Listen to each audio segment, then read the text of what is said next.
আল্লাহ রাব্বুল আলামিন আমাকে আপনাকে এত নিয়ামত দিয়েছেন ভাই, একটু চিন্তা করে খেয়াল করে যদি দেখেন, আল্লাহ রাব্বুল আলামিন আমার মাওলা যদি আমাকে চোখ না দিতেন তাহলে অন্ধ হয়ে রাস্তায় ভিক্ষা করা ছাড়া কোনো পথ ছিল না। ঠিক না বলেন? আমার মালিক আমাকে যদি হাত না দিতেন তাহলে আমার হাত থাকতো না। আমার মালিক আমাকে যদি পা না দিতেন তাহলে লুলা হয়ে ল্যাংড়া হয়ে হাঁটা ছাড়া কোনো পথ ছিল না।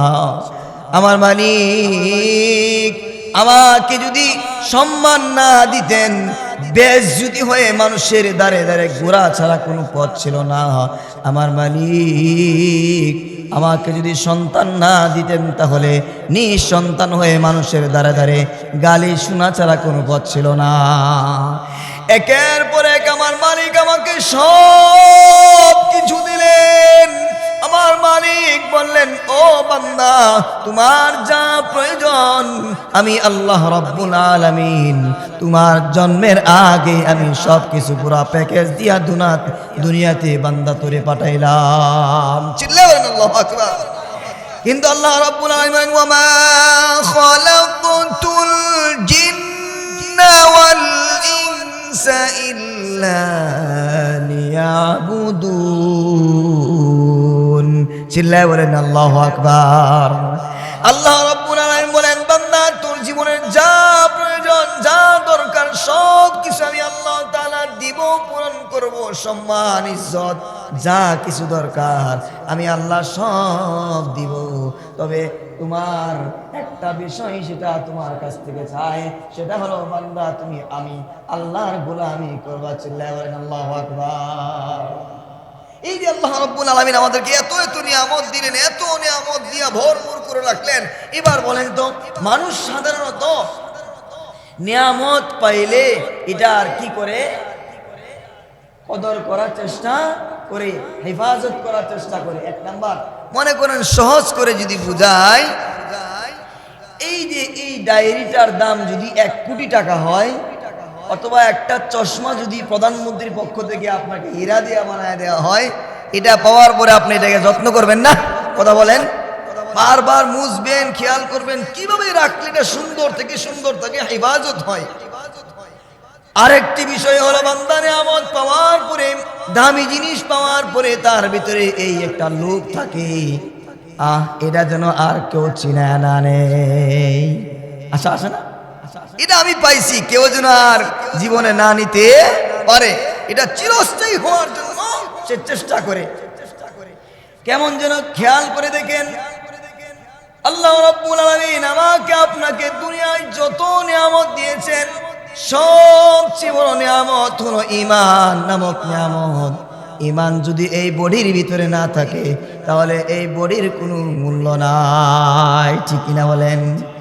এই এত বড় নিয়ামত, এত দামি নিয়ামত, এত দামি নিয়ামত, এত দামি নিয়ামত পাওয়ার পরে ওই নিয়ামতের হেফাজতের কোনো খবর আছে কিনা বলেন?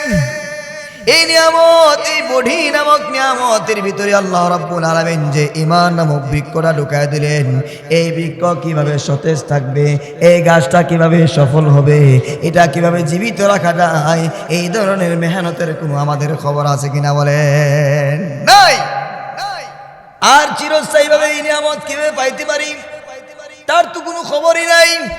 কারণ ঈমানের যে চাহিদাগুলো আছে, ওই চাহিদাগুলো পূরণ করার তো সাধারণ যে কাজগুলো আছে সেগুলোই তো খবর নাই।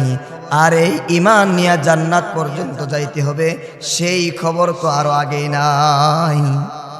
এই জন্যই চিরস্থায়ী নিয়ামত এই ঈমানের হেফাজত যদি না করা হয় তাহলে এই বডির কোনো মূল্য থাকবে না। আইপিএস কি আছে? ও ব্যাটারি ছিল না, এমন হয়ে গেছে। মাশাআল্লাহ, আলহামদুলিল্লাহ বলেন, আলহামদুলিল্লাহ বলেন। কষ্টের মধ্যে কি আছে? সফলতা আছে। রাত আর দিন মিলেই তো জীবন, হাসি আর কান্না।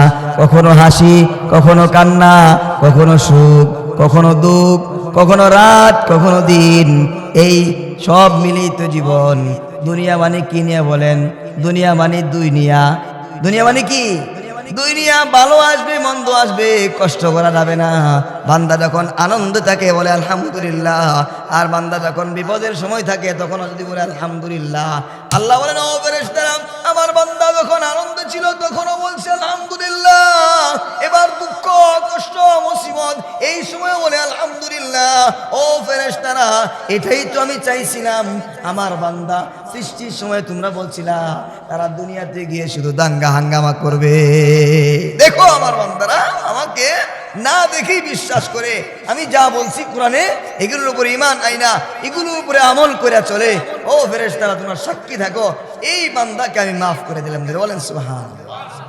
এই জন্য মুসিবতে ধৈর্য হারা হওয়া যাবে না।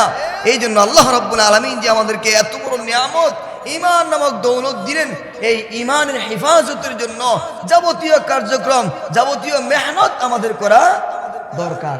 আমরা কি করব ইনশাআল্লাহ? কোথায় করব? ঈমান আনার পরে সবচেয়ে বড় গুরুত্ব কি বলেন? দায়িত্ব হলো 5 ওয়াক্ত নামাজ আদায় করা, ঠিক কিনা বলেন? আমরা 5 ওয়াক্ত নামাজ কয়জন পড়ি? নিজেকে নিজে প্রশ্ন করে দেখি, কয়জনে 5 ওয়াক্ত নামাজ পড়ি? নামাজ পড়ার পাশাপাশি কোরআন সুন্নাহ অনুযায়ী যে কাজগুলো আছে, আল্লাহ রাব্বুল আলামিন যেই দিবসগুলো দিয়েছেন, যেই চন্দ্রের মাসগুলো দিয়েছেন, এই এক একটা মাসের মধ্যে এক এক ধরনের গুরুত্বপূর্ণ ইবাদত আছে কিনা বলেন? এই যে কিছুদিন আগে আমাদের সামনে রমজান মাস বিদায় নিয়ে গেল, ঠিক কিনা বলেন? রমজান মাস হলো বছরের মধ্যে সবচেয়ে দামি মাস, ঠিক কিনা বলেন? এই রমজান মাসে সিয়াম সাধনার পরে আবার শাওয়ালের 6 রোজার কথা আলোচনা হয়েছে নাকি? হয়েছে কিনা বলেন? এরপরে দাপে দাপে আল্লাহ রাব্বুল আলামিন এই যে তামাম পৃথিবীর মানুষের জন্য আল্লাহ রাব্বুল আলামিন বলেন, আমি আল্লাহ এই যে হজের একটা মৌসুম তোমাদেরকে দিলাম। তামাম পৃথিবীর মানুষ এখন আমি আল্লাহর বাড়ির দিকে, আমি আল্লাহর ঘরের দিকে রওনা হয়েছে। ওয়াযিন ফিন্নাসি বিল হজ্জি ইয়াতুকা রিজালান ওয়া আলা কুল্লি ضامر يأتين من كل فج عميق। চিল্লায় বলেন আল্লাহু আকবার। লাগবে না কারেন্ট, বসেন, আমি একদিনের জন্য মেহমান হিসেবে আসছি, আপনাদের টেনশনের কিছু কারণ নাই। শুধু দোয়া করেন, কিছু বিষয় আপনাদের সাথে শেয়ার করে যায়। এই যে আল্লাহ রাব্বুল আলামিন মুমিন বান্দার জন্য, ঈমানদারের জন্য যে কর্মসূচিগুলো দিয়েছেন, যদি সামর্থ্য থাকে তাহলে এখন এই সময়টা হলো হজের মৌসুম। হাজী সাহেবরা বন্ধু যখন বন্ধুর বাড়িতে যায়, প্রিয়া যখন প্রেমিকের বাড়িতে যায়, কি মহব্বত, কি ভালোবাসা, আগ থেকে এক প্রস্তুতি, আগ থেকে কোন ড্রেস আপ কোনটা পরবে, কি পরবে না পরবে, এই দুইজনে মিলে আলোচনা করে কি করে, ঠিক করে। আল্লাহ রাব্বুল আলামিন বান্দাকে এত ভালোবাসেন, ও বান্দা আমার বাড়িতে আসবে, কোন ড্রেস হবে, কিভাবে আসবা, কি আমল করবা, কোন কোন জায়গায় ঘুরবা, কোন কোন পার্কে যাইবা, বন্ধু বন্ধুকে বলে না?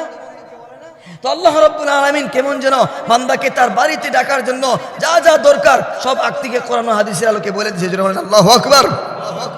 কিন্তু আমরা গরিব মানুষ, বাংলাদেশের মানুষ চিন্তা করি এখান থেকে লক্ষ লক্ষ টাকা ব্যয় করে কেমনে হজ যাবো, কিভাবে আমরা এই হজ করব। আসলে আমরা জানি না যে ভালোবাসা এমন এক বিষয় যে ভালোবাসার সামনে পৃথিবীর অনেক কিছুই বিলীন হয়ে যায়। যদি কারো প্রেম সেইভাবে আল্লাহর সাথে লাগা যায়, গভীর হয়ে যায়, তো দেখা যায় ঠেলা গাড়ি, ভ্যান চালক, রিক্সা চালক, দিন মজুর, মুসি, তারাও আল্লাহর ঘরে হাজির হয়ে যায়। চিল্লাবেন আল্লাহু আকবার। এমন বহু নজির আমাদের সামনে উপস্থিত, কিন্তু এমন বহু কোটিপতি টাকাওয়ালা, টাকার অভাব নাই, ক্ষমতার অভাব নাই, সে মনে চাইলে যখন মনে চায় উপস্থিত, পাসপোর্ট, ভিসা, টাকা আর ক্ষমতার পাওয়ার দিয়া ইচ্ছা করলেই হজে যাইতে পারে। কিন্তু আল্লাহ রাব্বুল আলামিন তাকে তার বাড়িতে নেন, কপাল কপাল কবুল হইতে হয়। এই জন্য আমরা বাংলাদেশের মানুষ যারা, আমাদের কষ্টের কোনো কারণ নাই, বরং আল্লাহ রাব্বুল আলামিন সকল ক্ষেত্রেই তো বান্দাকে বলে রাখছে, তোমার দিলের চাহাত, ব্যথা, দরদ, ভালোবাসা তুমি যদি আমার কাছে সেইভাবে পেশ করতে পারো, চাইতে পারো, তো মাধ্যম আর যা কিছু লাগবে দেনেওয়ালা তো আমি, কিভাবে নিব তুমি চিন্তা আর কল্পনাও করতে পারবে না। চিল্লাবেন আল্লাহু আকবার। এই জন্য এক চমৎকার ওয়াকিয়া, जब चाहा मुड़ने के जाहो बैते अतहार में खुदा ने पहुंचा दिया लगे पाए कबूतर में। बोलें अल्लाहु अकबर। যদি এমন ভালোবাসা আর প্রেম গভীর হয়ে যায় যে আমি আল্লাহর ঘরে উপস্থিত হইব, তো এমন এই প্রেম আরো কিছু কিছু কাজ, যেমন যদি কেউ হজ করতে চায়, অভাব থাকে, টাকা পয়সা না থাকে, কোনো পথই সে দেখতেছে না, যে আমি গরিব, আমি রিক্সা চালাই, আমি দিনমজুর, আমার তো এত টাকা নাই, আমি হজ করতে চাই, আমি আমার মালিকের ঘরের সামনে দাঁড়াইতে চাই, আমি আমার হাবিব, আল্লাহর হাবিব, প্রিয় নবী, বিশ্বনবী রাহমাতুল আলামিনের রওজায়ে পাকের সামনে দাঁড়াইয়া আসসালাতু ওয়াসসালামু আলাইকা ইয়া রাসূলুল্লাহ আমি সালাম জানাতে চাই। এভাবে যদি আল্লাহর কাছে কাঁদে আর বলে, আল্লাহ রাব্বুল আলামিন বলেন আমি আল্লাহ আমার ঘরের মেহমান তোকে বানাইবো ইনশাআল্লাহ। বলেন আল্লাহু আকবার। কিছু কাজ দরকার। এক নম্বর কাজ হলো, যখন এই যে হাজী সাহেবরা আপনাদের এলাকা থেকে যাচ্ছে, যাওয়ার সময় তার কপালের দিকে চায় চায় দোয়া করবেন, হ্যাঁ এই কপাল বড় খুশনসিব কপাল, এই কপাল বড় খুশনসিব কপাল, এটা আল্লাহ তাআলা কবুল করছে আল্লাহর ঘরের মেহমানের জন্য। ও আল্লাহ, আমার তো কিছু নাই, আমি তো অসহায়, আমি তো টাকা পয়সাও নাই, ক্ষমতাও নাই, ও আল্লাহ তুমি এটা বিশ্বাস করি, তুমি আমাকে নেওয়ার জন্য কোনো মাধ্যমের প্রয়োজন নাই, তুমি আমাকে ডাইকা কবুল করে নাও। চিল্লায়া বলেন আল্লাহু আকবার। এইভাবে কপালের দিকে চায়া চায়া দোয়া করা, এবং সম্ভব হইলে হাজী সাহেবকে হাদিয়া তোহফা দেওয়া ভালোবাসার জন্য, এবং আরেকটু সম্ভব হইলে তাকে যতটুক যাওয়া যায় আপনার সাধ্য অনুযায়ী আপনি তাকে আগায় দেওয়া।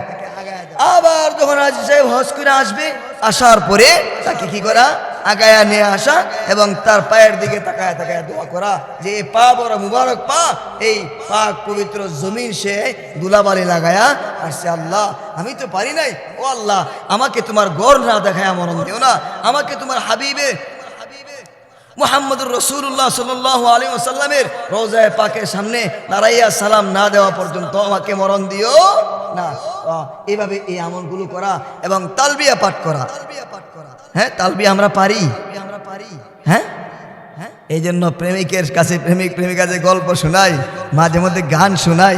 তো আল্লাহ রাব্বুল আলামিন, এই যে আল্লাহর সাথে কারো যদি প্রেম হয়, ভালোবাসা হয়ে যায়, তো আল্লাহ বলেন তুমি যদি হজ করতে চাও, আমার বাড়িতে আসতে চাও, এক নাম্বার মাধ্যম হলো তুমি আমি আল্লাহর পক্ষ থেকে আল্লাহকে ডাকবা, প্রেম গভীর করবা, আর আমি যে শিখাইয়া দিলাম লাব্বাইক আল্লাহুম্মা লাব্বাইক লাব্বাইক লা শারীকা লাক লাব্বাইক ইন্নাল হামদা ওয়ান নি'মাতা লাকা ওয়াল মুলক লা শারীকা লাক। আমরা কেমন ভালোবাসি, কেমন মুসলমান, কেমন ইমানদার, ইমানের নিয়ামত এত বড় নিয়ামত, এই নিয়ামত পাওয়ার পরে এই নিয়ামতের হেফাজত নাই, এই নিয়ামত চিরস্থায়ী হবে, এর মেহনতের কোনো খবরই তো নাই।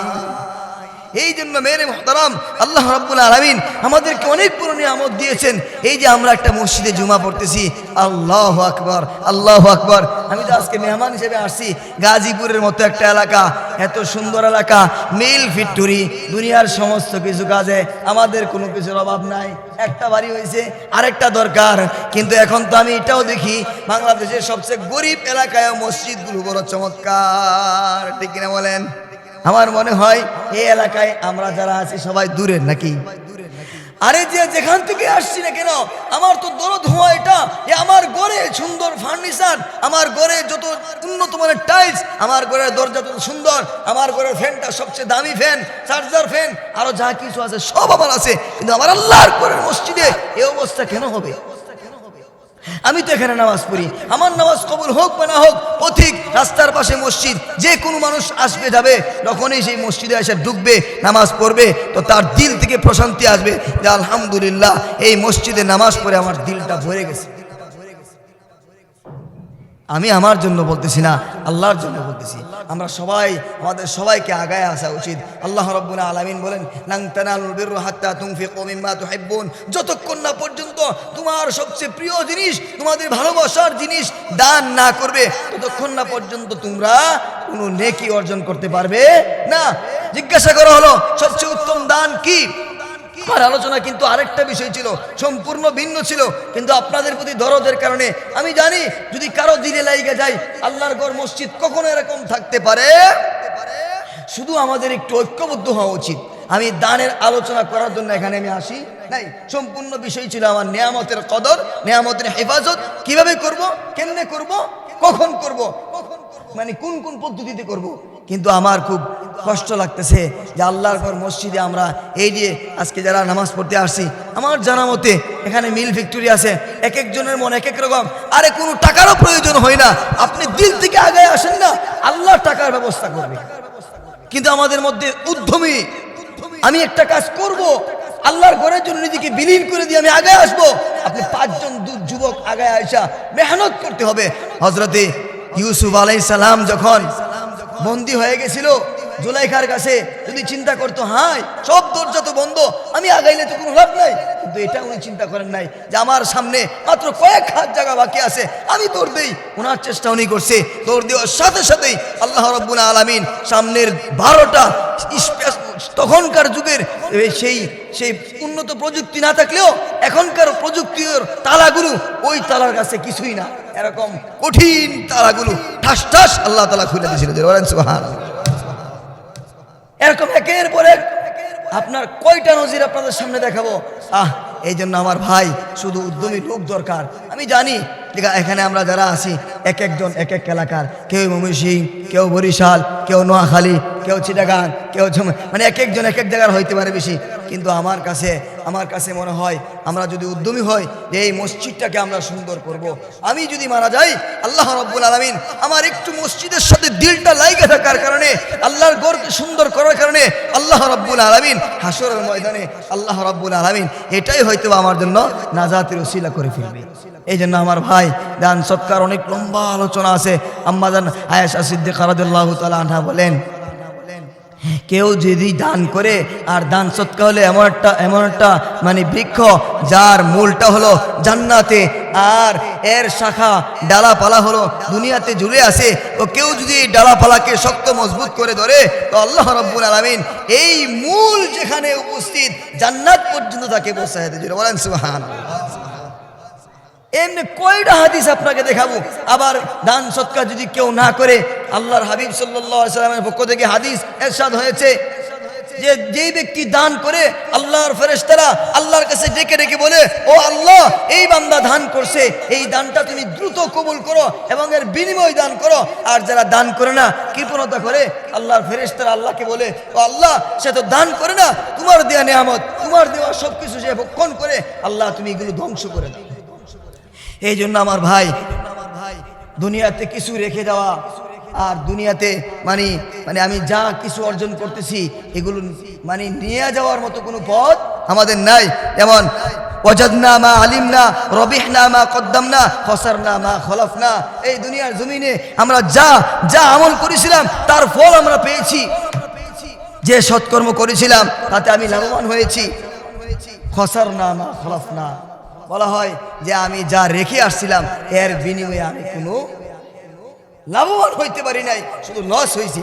তবে লাভবান হইতে পারতাম যদি আল্লাহর দেওয়া জায়গাগুলোতে, কোরআন ও হাদিসের আলোকে এই যেই জায়গাগুলোতে দান করা দরকার, মানুষের উপকার অর্থে কিছু করে দিতে পারতাম। ও আম্মা মা ইয়ানফাউন নাস ওয়ায়ামকুসু ফিল আরদ, জগৎ পৃথিবী যতদিন থাকবে আপনি যদি মানুষের জন্য কিছু করে যাইতেন তো আল্লাহ রাব্বুল আলামিন আপনাকে এই কর্মের মাধ্যমে জীবিত রাখতেন এবং আপনি কবরে শুয়ে শুয়ে এই সওয়াব পাইতেন। কিন্তু আমরা এটা কি করব? আমি চলে যাওয়ার পরে আপনাদের খবর থাকবে? আমার তো যদি আমার অবস্থা ভালো হইতো, সত্যি কথা আমি নিজে এটাকে উদ্যোগ নিয়ে এখনো বলি, আপনারা যদি 10 জন যুবক অথবা এলাকার যারা মসজিদ মাদ্রাসার সাথে সম্পৃক্ত থাকতে চান, আল্লাহর ঘরের উপকার চান, ভালো কিছু করুক, ভালো কিছু হোক, এমন কিছু করেন, তো আপনারা যা দিবেন আমিও আপনাদের সাথে ইনশাল্লাহ ওই 2-4-5 হাজার টাকা না, 5 থেকে 10 হাজার টাকার উপরে একটা কিছু দেওয়ার চেষ্টা করব। আল্লাহ যেন আমাকে কবুল করেন, সকলে বলে আমিন। কারণ আমি কালেকশনের বক্তা না, আমি জীবনে কোনোদিন কোনো কালেকশনের বক্তা মানে ওয়াজ করতে যাই নাই। আমার মাদ্রাসা গুলশান ঢাকা, আমি যেখানে জুমা পড়াই ইউনাইটেড ইউনিভার্সিটির কমপ্লেক্সে, তো ওইখানে আপাতত জুমাটা আমার অফ যে কোনো কারণে, তো এখন বিভিন্ন জায়গায় মানে মেহমান হিসেবে যাওয়া হচ্ছে। তো কেউ কোনোদিন বলতে পারবে না কালেকশনের ওয়াজ আমি করে বেড়াই। আমার খুব কষ্ট লাগে যে আল্লাহর ঘর মসজিদ এমন কেন থাকবে। এই জন্য আমাদের খুব এগিয়ে আসা উচিত। আরে আমরা তো দান করতে চাই না। আম্মা জান আয়েশা সিদ্দিকা রাদিয়াল্লাহু তাআলা আনহার কাছে আসছে 80,000 দিরহাম, উনি বিলীন করে দিচ্ছে একের পর এক, মানে দান করতেছে, করতে করতে করতে করতে সন্ধ্যা যখন করে আসে কাজের বুয়া বলতেছে যে আপনি আজকে 1000 দিরহাম দিলেন সবাইকে দান করে, আর এটা তো আপনি হাদিয়া পাইছিলেন, অল্প কিছু রাখতেন, কিছু আমরা ইফতার করার জন্য এখন আনতে পারতাম। আম্মাজান আয়েশা সিদ্দিকা রাদিয়াল্লাহু তাআলা আনহা একটু হাসি দিয়ে বললেন, তুমি যদি একটু আগে বলতা, আরে এটা তো আমার মনেই ছিল না, আমার স্মরণই নাই, একটু আগে যদি বলতা। এবার দেখেন যে তারা আল্লাহর কাছে কত প্রিয় ছিল, এরপরেও যা আসছে তা আল্লাহ রাস্তায় দিয়ে দিছে। আর আমরা আল্লাহ থেকে কত দূরে, না ইমানের খবর আছে, না আমলের খবর আছে, না আল্লাহ ওয়ালাদের সাথে সম্পর্ক আছে, না মসজিদের সাথে সম্পর্ক আছে। একটা তো থাকতে হয় মানুষ বেঁচে থাকার জন্য। আল্লাহকে যে ভালোবাসি, আমি অনেক গুনাহ আমার মধ্যে আছে, কিন্তু আমার মধ্যে এমন একটা প্রেম আছে মসজিদের, যে প্রেমের কারণে মসজিদের দিকে কেউ যদি চোখ তুলে তাকায় আমি তার চোখ থাকতে দেই না। বলেন আল্লাহু আকবার। আমার প্রেম এমন ভিতরে যে আল্লাহর কোরআনের সাথে কেউ যদি বিয়াদবি করে আমি তাকে বাঁচতে দেব না। একটা প্রেম নিয়ে আপনি আগান, আল্লাহ যদি আপনাকে কবুল করে তো দেখবেন পুরা জীবনের ফিরিস্তি পরিবর্তন হইয়া আপনার হেদায়েত চলে আসবে। এরকম বড় বড় বিশ্ব ডাকাত, খুন, মানে সন্ত্রাস, বিশ্ব খারাপগুলো কখনো বা দেখা যায় এরকম আল্লাহওয়ালাদের সোহবতে আসার কারণে তার জীবনটা ঘুরে গেছে, সে পরিবর্তন হইয়া আল্লাহর পথে চলে আসছে। এই জন্য আল্লাহ রাব্বুল আলামিন আমাদের সবাইকে যে কথাগুলো বললাম, এই কথাগুলোর উপরে আমল করার, ঈমান নামক যে নিয়ামত আল্লাহ তাআলা আমাদেরকে দিয়েছেন, এই নিয়ামতের কদর করা, এই নিয়ামতের হেফাজত করা তৌফিক দান করেন, সকলে বলি আমিন। এই জন্য আর হজের মৌসুম চলতেছে, আল্লাহ রাব্বুল আলামিন আমাদের সবাইকে জীবনে একবার হলেও যেন হজে যাওয়ার তৌফিক দান করেন, বলেন আমিন। আল্লাহর ঘরে যাওয়ার জন্য প্রেম আর ভালোবাসা দরকার, সেই প্রেম আর ভালোবাসা আল্লাহ তাআলা আমাদের হৃদয়ে দান করেন, সকলে বলি আমিন। আর একটা বিষয় আপনারা মনে কিছু নিন না, যদিও এখন আবার কারেন্ট চলে আসছে, তো আমার আলোচনাটা একদিক থেকে আরেক দিকে চলে গেছে। তো এখন আপনাদের মধ্যে মানে টাকা পয়সা দান করেন পরে বা আগে, আমি এরকম এই এলাকার যারা অভিভাবকের তালিকায় আছেন, যাদেরকে মানুষ সম্মান করে, যাদেরকে মানুষ বিশ্বাস করে, এরকম 10 জন ভাই শুধু দাঁড়াবেন, আমার ক্যামেরাতে ভিডিও হবে, আমিও নিজে দোয়া করবো। এটা এই জন্য রাখবো যে এরা এই 10 জন ভাই এই মসজিদের উন্নয়নের জন্য দাঁড়াইছিল, একটু কষ্ট করে দাঁড়াবেন। আমি আলোচনা শেষ করে ফেলছি এখানেই, যে 10 জন ভাই, যে আমি আল্লাহর ঘর, আমি মনে করি আজকে আমার এই আলোচনা সফল হবে যদি 10 জন যুবক এখানে, অথবা মানে যে শ্রেণীর হোক, যুবক হোক, মধ্যবয়সী হোক, বৃদ্ধ হোক, কারণ বৃদ্ধ মুরব্বীরা পরামর্শ দিবেন, যুবক এবং মধ্যবয়সী যারা, এরা এটাকে কর্মের মাধ্যমে বাস্তবায়ন করবেন। এখন আমরা কি এটা পাবো? একটু কষ্ট করে দাঁড়াই।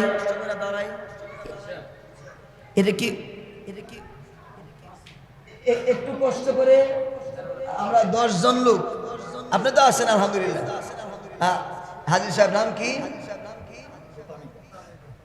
তুতা মৃধা, হাজি মোহাম্মদ তুতা মৃধা। তুতা মৃধা উনি সবসময় থাকবেন, উনি তো সবসময় আসেন বললেন। তো আমি কিন্তু একজনকে পাইছি মাত্র, আল্লাহর হস্তে, আল্লাহকে নারাজ করেন না, আমার আলোচনা আপনার ভালো লাগুক আর না লাগুক, আমি আরো 9 জনকে চাই। সবাই জুড়ে বলেন মারহাবা। এত আসছে মারহাবা, মানে ওনারা মারহাবা দিলেও খুব কিপটামি হয়, জোরে কর মারহাবা। আল্লাহ তাআলা আল্লাহর ঘরের জন্য এরকম যুবক ভাই, এরকম একজন ভাইকে কবুল করছেন, আল্লাহ যেন কবুল করেন, বলেন আমিন। আরেকজন, আমরা আরো 8 জনকে চাই। ইমাম সাহেব তো অল টাইম আসেনি, ইমাম সাহেবের সাথে সহযোগী হয়ে কাজ করব।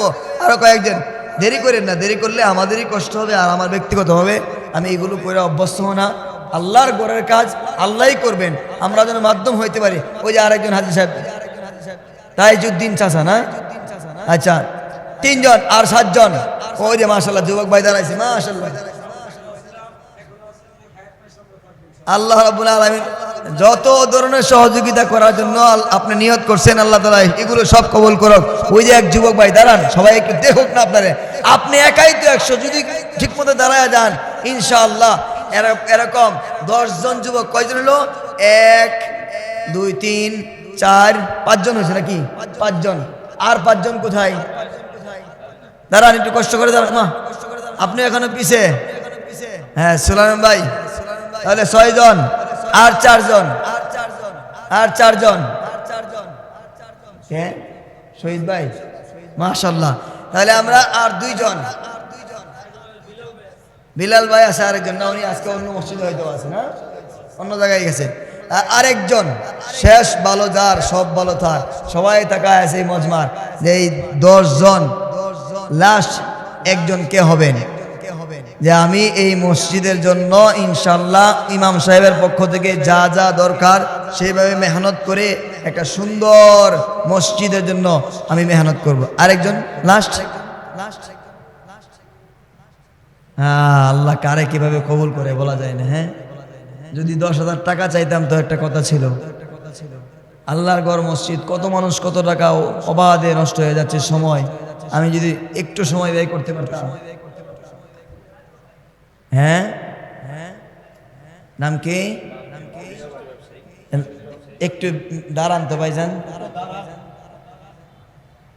আলহামদুলিল্লাহ, সবাই জুড়ে বলে আলহামদুলিল্লাহ, বলেন মারহাবা। আল্লাহ তাআলা ওনার দিলটাকে হেদায়েতের আলো দিয়া ভরপুর করে দেয়, সকলে বলি আমিন। তাহলে আমরা যে কয়েকজন পাইলাম, আমরা ইনশাল্লাহ ইমাম সাহেব হুজুরের সাথে আলোচনা করে কিভাবে আমরা মসজিদটাকে আল্লাহর ঘরকে নিজের জীবনের চেয়েও যত সুন্দর করা যায় এবং বাহ্যিক এবং আর্থিকভাবে সব দিক থেকে মসজিদকে কিভাবে আবাদ করা যায় সেই চেষ্টা আমরা করবো, বলেন ইনশাআল্লাহ। ইমাম সাহেব হুজুর, একটু আপনাদের পক্ষ থেকে, মানে আমরা যে 10 জনকে দাঁড় করাইলাম, ওনারা তো মাঠে কাজ করবে, আপনাদের পক্ষ থেকে এরকম কেউ যদি থাকেন যে হুজুর আজকে আমি উপস্থিত 5,000 টাকা দিব, দেখি আমি আপনাদের মানে আল্লাহর ঘর মসজিদের জন্য আমিও দিব আজকে উপস্থিত ইনশাআল্লাহ। আপনারাও একটু আগায় আসেন, একটু চেষ্টা করি, আমরা আজকে শুরু করতে চাই। আমি তো আসলে এই বিষয়ে অভ্যস্ত না, কিন্তু আল্লাহ তাআলা যার দান কবুল করবেন সে হয়তোবা ইনশাআল্লাহ আগায় আসবেন। এমন একজন ভাইকে আসি যে আমি আজকে 5,000 টাকা আমি নগদ আল্লাহর ঘরের জন্য আমি ইনশাআল্লাহ দিতে প্রস্তুত। মাশাআল্লাহ, সবাই যে বলেন মারহাবা। একটু দাঁড়ান, একটু দাঁড়ান, আমরা সবাই দেখি। এই যে দেখছেন সর্বশেষ আমি হাদিস বলছিলাম, আল্লাহর ঘরের জন্য কোন সময় আপনি কেউ যদি আগে না সুন্দর হয়ে গেছে, তখন আপনি আফসোস করবেন, যদি 5,000 টাকা দিতে পারতাম। ওনার ভাইয়ের নাম কি? লাল মিয়া। আল্লাহ তাআলা ওনার এই 5,000 টাকার দানকে কবুল আর মঞ্জুর করে আল্লাহ রাব্বুল আলামিন 5,000 কোটি টাকার মালিক বানায় দেখ, সকলে বলে আমিন। আনোয়ার ভাই, হ্যাঁ, ইন্নামাল আমালু বিল খাওয়াতিম, চিন্তা করা যায় 10 জন যুবক চাইছিলাম, লাস্ট বের হয় না। এখন 10 যিনি উনি 5,000 টাকা দেওয়ার ওয়াদা করলেন। এখন এশালা আল্লাহ তাআলার ঘর আল্লাহই ভালো করেন। নাম কি? আনোয়ার ভাইকে কাছেই, সবাই জেনে বলি মারহাবা, নারায়ে তাকবীর। আল্লাহ তাআলা আনোয়ার ভাইয়ের দানকেও কবুল করুন, সকলে বলি আমিন। এরকম 5 কে আর কেউ আছেন নাকি? আমি একটু কমায় দিব, সময় যেহেতু কম, এই সুযোগ আর কখনো নাও আসতে পারে, কারণ আজকে এই মসজিদ থেকে, নাম কি? রাসেল ভাই। কোথায় ভাই রাসেল ভাই? সব ডান দিকে, বাম দিকে কেউ নাই না? রাসেল ভাই একটু কষ্ট করে দাঁড়ান, আমরা দেখি আপনাকে। কোথায় রাসেল ভাই? আসছে পিছনে সরম। আচ্ছা, যাই হোক, গোপনে দান করাও আল্লাহ তাআলা খুশি হয়, আবার প্রকাশ্যে করলে আল্লাহ তাআলা খুশি হয়। তো রাসেল ভাই 5,000 টাকা দেওয়ার নিয়ত করেছেন। আল্লাহ রাব্বুল আলামিন ওনার এই দানকে কবুল আর মঞ্জুর করুন। উনি আগেও দিয়েছেন, এখনো দিচ্ছেন, সামনেও দিবেন। আর বাকি আমরা যারা আছি নামাজের সময়ে কাছে গেছে, আমরা দিল থেকে অন্ততপক্ষে ভালোবাসা দিব এবং উপস্থিত আজকের এই কালেকশনটা এখনই হয়ে যাক, আমাদের পরে তো কালেকশন হয় না। আমরা সবাই হাত দিয়ে পকেটে হাত দিয়ে আমরা যেভাবে পারি এই আল্লাহর ঘরের সাথে আমরা দিল দিয়া, অর্থ দিয়া, ব্যক্তিগতভাবে আগায় আসবো, কেউ খালি থাকবো না। আমাদের যারা দায়িত্বশীল আছেন একটু কষ্ট করে হুজুর উঠায়া ফেলান। আজকের এই দানটা যেন একটু ভিন্ন রকমের হয়। আল্লাহ রাব্বুল আলামিন আল্লাহর ঘরের জন্য সবার টাকা আছে দেখবেন, কিন্তু টাকা দিতে পারে না, হজ করতে পারে না, কোরআনের জন্য ব্যয় করতে পারে না, কিন্তু হোস্টেলে চাষালে বিভিন্ন জায়গায় অকামে টাকা টিকি খরচ হয়ে যায়। কিন্তু আল্লাহর ঘরের জন্য সবার অর্থ আল্লাহ তাআলা সেইভাবে কবুল করেন না। এই জন্য আল্লাহ যেন আমাদের সবাইকে আল্লাহর ঘরের জন্য একজনও বাকি থাকেন না। ওয়ালা ইউআখিরুল্লাহু নাফসান ইযা জাআ আজালুহা। যখন সময় আসবে তখন মৃত্যুর সময় বলবে যে আল্লাহ শুধু কয়েক সেকেন্ড দেন আমারে, আমি আমার জীবনের সমস্ত সম্পত্তি তোমার রাস্তায় দিয়া আমি তোমার কাছে হাজিরা দিব। আল্লাহ বলেন যে না, এক সেকেন্ড দেওয়া হবে না। এখন পকেট থেকে টাকা বের করতে কত মুড়ামুড়ি, আর তখন চাইবো পুরো সব দিয়ে দিব। আল্লাহ বলবে নিদা যা আজালুহা, এক সেকেন্ডও সময় দেওয়া হবে না। এই জন্য আল্লাহর ঘরকে আমরা ভালোবাসি। আমরা যারা একান্তই দিতে পারবো না, আসলেই গরিব, আসলেই টাকা পয়সা নাই, এরা অন্ততপক্ষে দিল দিয়া মহব্বত দিয়া ভালোবাসা আল্লাহর কাছে দোয়া করব এবং নিজের ব্যক্তিগত শক্তি দিয়া ইনশাল্লাহ কাজের সাথে শরীক থাকবো। নেকির কাজ যেখানে আসবে সেখানে আমরা আগে আসবো। আল্লাহ রাব্বুল আলামিন আমাদের সবাইকে যে কথাগুলো বললাম ইমানের হেফাজত করা এবং দান সৎকার জন্য আল্লাহ তাআলা আমাদের সব দিক থেকে আমাদের দিলকে কবুল করুন। সকলে বলি আমিন। আসসালামু আলাইকুম ওয়া রাহমাতুল্লাহি ওয়া বারাকাতুহু।